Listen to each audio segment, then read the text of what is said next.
ჩვენ არ გქონია საქართველოში ესეთი მრავალფეროვანი ტრადიცია მარშების და შეკრებების, ანუ ყოველთვის იყო შეკრებები სხვა ლოზუნგებით და ერთი მოტივით.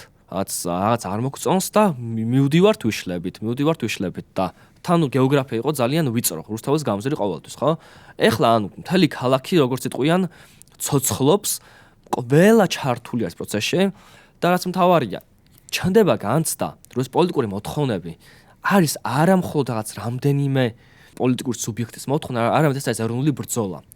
გინახავს ოდესმე შენ ბოლო წლებში აქციაზე გამოსულიყვნენ ეთნიკური უმცირესობები და ხმა ემაღლებინათ ბოროტების წინააღმდეგ.